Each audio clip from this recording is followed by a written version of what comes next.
Hi friends, అందరూ ఎలాగో బాగున్నారా? అయితే ఈ రోజు అయితే వెబ్ ఆప్షన్స్ అనేది ఓపెన్ అవడం అయితే జరుగుతుందండి ఏపీ లా సెట్ సంబంధించి. సో ఈ వెబ్ ఆప్షన్స్ ఓపెన్ అయినప్పుడు దానికన్నా ముందు మీరు ఎలాంటి నిర్ణయాలు తీసుకోవాలి అనే వాటి గురించి అయితే ఖచ్చితంగా అయితే మీకు తెలుసుకోవాలండి కంపల్సరీగా. ముందుగా అండి, మీరు కాలేజెస్ సెలెక్ట్ చేసుకున్నప్పుడు ముందుగా మీకంటే ఒక ఐడియా ఉండాలి. ఏ కాలేజీ ఏంటి, అది కాలేజీలో ఎలా ఉంటుంది, ఎడ్యుకేషన్ అనేది ఎలా ఉంటుంది, అక్కడ ఏమైనా స్టాఫ్ సరిగ్గా ఉన్నారా లేదా, అలాంటి విషయాలు అయితే మీరు ముందుగా అయితే మీరు పూర్తిగా అవగాహనతో అయితే పెట్టండి. మీరు అక్కడికి వెళ్ళిన తర్వాత అక్కడ స్టాఫ్ సరిగ్గా లేకపోవడం, అదేవిధంగా అక్కడ మీకు సరిగ్గా క్లాసులు జరగకపోవడం, అలాంటి కొన్ని ఇబ్బందులు అయితే ఫేస్ చేసుకుంటారు. ముందుగా అయితే మీరు ఖచ్చితంగా అయితే ఈ పాయింట్ అయితే మీరు గమనించుకోండి.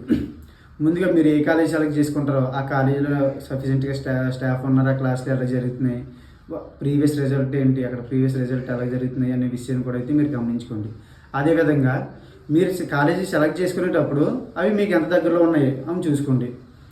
మీకు కాలేజీ అయితే కంపల్సరీ అయితే దగ్గరలో అయితే ఉండేలాగైతే చూసుకోండి. అంటే మీరు ఒకవేళ రెగ్యులర్గా వెళ్ళిపోతారు కాబట్టి ఖచ్చితంగా అది మీకు డైలీ వెళ్ళి వచ్చేలాగైతే ఉండాలండి. ఇది కూడా మీరు గమనించుకోండి. అదేవిధంగా కొంతమంది అయితే అప్పుడప్పుడు వెళ్దామని చూస్తారు.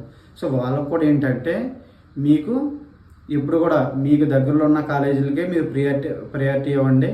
అంతేగాని బాగా డిస్టెన్స్లో ఉన్న కాలేజీలకి ఇవ్వకండి. ఇంకోటి, బాగా రెగ్యులర్గా కంపల్సరీ చదువుకునే వాళ్ళు ఎవరైనా అయితే మీకు మంచి ర్యాంక్ వస్తే కనుక ముందు మీకు యూనివర్సిటీలో అయితే ట్రై చేయండి. మీరు మీ లొకేషన్ బట్టి యూనివర్సిటీలు ఉంటాయి కాబట్టి ఆ లొకేషన్లో అయితే ముందుగా అయితే మీరైతే ట్రై చేయండి. అదేవిధంగా వచ్చేసరికి ఇప్పుడు ఇక్కడ 3 years వాళ్ళు ఉన్నారు, అదేవిధంగా ఇక్కడ 5 years వాళ్ళు ఉన్నారు కాబట్టి సో ముందుగా అయితే మీరు కంపల్సరీ అయితే కాలేజెస్ అయితే చూసుకోండి. అది కాకుండా ఇక్కడ మీరు ఏంటంటే రెగ్యులర్గా అయితే కాలేజీకి వెళ్ళాల్సి ఉంటుంది. మీరు 3 years అయినా 5 years అయినా లేకపోతే ఇప్పుడు వెళ్ళాలని చేస్తున్నా సరే మీకైతే కంపల్సరీగా అయితే రెగ్యులర్గా అయితే వెళ్ళాలి. దీన్ని మీరు ప్రైవేట్గా చేయడానికి అయితే అవ్వదు. సో రెగ్యులర్గా అయితే మీరు వెళ్ళాల్సి ఉంటుంది. అదేవిధంగా మీకు వెబ్ ఆప్షన్స్ మీరు అన్నీ పెట్టుకున్న తర్వాత ఏంటంటే మంచి కాలేజీలు అయితే సెలెక్ట్ చేసుకోండి. తర్వాత మీకు ఫీజ్ స్ట్రక్చర్ అనేసరికి మీకు అలాట్మెంట్ అయినప్పుడు ఆ కాలేజ్ ఫీజుకి మీరు ఒక 5,000 6,000 అది మీరైతే ఎక్స్ట్రా అయితే ఎక్స్పెక్ట్ చేయాల్సి ఉంటుంది. ఎందుకంటే అక్కడ అడ్మిషన్ ఫీజు అని, కాలేజ్ ఫండ్ అని వాళ్ళు అడిషనల్ ఫీజు అయితే కట్ చేసుకుంటారు. ఇవి కూడా అయితే మీరు గమనించుకోండి. అది కాకుండా ఇప్పుడు 5 years LLB వాళ్ళు వీళ్ళకి ఏంటంటే అంటే ఇంటర్మీడియట్ తరగతి చేసే వాళ్ళకి ఏంటంటే ఇక్కడ BA LLB, BBA LLB అని ఉంటాయండి, BCom LLB అని. సో మీరు కూడా ఏంటంటే మీకు ఇంట్రెస్ట్ ఉన్న కోర్స్ని ఒక డిగ్రీగా పొందుతారు. సో అది మీరు ఏంటి చూసుకోండి, BAనా, BBAనా లేకపోతే BCom అనేది చూసుకొని వెబ్ ఆప్షన్స్ అయితే మీరు పెట్టుకోండి. సో అల్టిమేట్లీ మీరు అయితే డిగ్రీ పట్ట లా పట్ట అయితే పొందుతారండి. సో ఇది కూడా మీరు గమనించుకోండి. అదేవిధంగా ఇప్పుడు ఈ LLM సంబంధించండి. సో LLM ఎంట్రన్స్ రాసిన ఉన్నారు కాబట్టి వాళ్ళకు కూడా ఏంటంటే కాన్స్టిట్యూషన్ అనేది ఏంటంటే ఎక్కువ సీట్లు అయితే అవైలబుల్గా ఉన్నాయండి. ముందు ప్రియారిటీ మీరు చూసుకోండి. మీరు ఖచ్చితంగా కాన్స్టిట్యూషన్లా చేద్దామంటే కొన్ని ఎక్కువ సీట్లు అయితే ఉన్నాయి.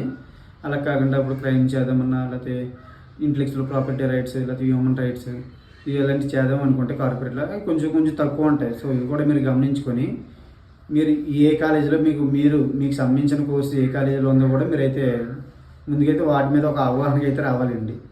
సో ఈ విధంగా మీరు అయితే నిర్ణయాలు అయితే ఖచ్చితంగా అయితే తీసుకోవాలండి. అదేవిధంగా ఈ వెబ్ ఆప్షన్స్ పెట్టినప్పుడు మీ ప్రయారిటీ ప్రకారం అయితే వస్తాయండి. సో మీరు ముందుగానే ఒక పేపర్ మీద అయితే రాసుకోండి. మీకు ఏ కాలేజెస్లో మీకు అవైలబుల్గా మీకు ఇష్టమో అవి ముందుగా అయితే మీరు ఒక ఆర్డర్లో అయితే రాసుకోండి.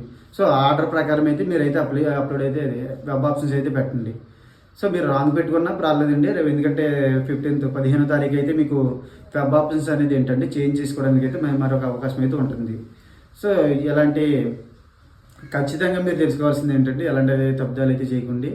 మీకు ఒకవేళ ఇన్ కేసు యూనివర్సిటీలు కావాలనుకుంటే ఫస్ట్ యూనివర్సిటీకి ఇచ్చుకోండి. లేదు ఒకే కాలేజీ కావాలనుకుంటే డైరెక్ట్గా ఒక కాలేజీ పెట్టుకోండి. మీకు వచ్చిన ర్యాంక్ బట్టి ఆ కాలేజీలో రావచ్చు రాకపోవచ్చు. అలాగని 2-3 అయితే మీరు పెట్టుకోవాలంటే బెస్ట్ అండి. ఇంకా చెప్పాలంటే ఇప్పుడు వెస్ట్ గోదావరి ఉందనుకోండి. ఇక్కడ వెస్ట్ గోదావరికి సంబంధించి ఏంటంటే ఒకే ఒక కాలేజ్ ఉందండి. అది ఏంటంటే DNR భీమవరం కాలేజ్ అని భీమవరంలో ఉంటుంది, DN రాజు కాలేజు. అలా కాకుండా ఇంకా పక్కకు వస్తే ఇక్కడ ఈస్ట్ గోదావరి అంటే రాజమండ్రికి వచ్చినప్పుడు 2 కాలేజెస్ ఉంటాయండి.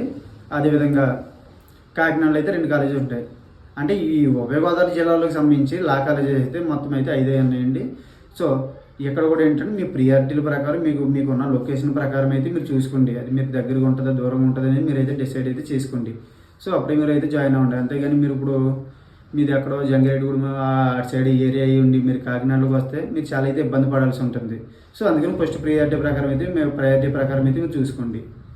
అదేవిధంగా ఈ వెబ్ ఆప్షన్ సంబంధించి అదేవిధంగా మీకున్న కాలేజెస్లో ఎలాంటి కాలేజెస్లో ఏది బాగుంటాయో, ఏ కాలేజీలో స్టాఫ్ ఉన్నారో ఆ రిజల్ట్ అవన్నీ కూడా ఇంకా మీకు అడిషనల్ ఇన్ఫర్మేషన్ ఏం కావాలంటే మీరు అయితే నన్ను కాంటాక్ట్ చేయండి. ఈ లోపల మీరు అయితే వెబ్ ఆప్షన్స్ అయితే ఎనీ టైం అయితే ఓపెన్ అవడం అయితే జరుగుతుంది.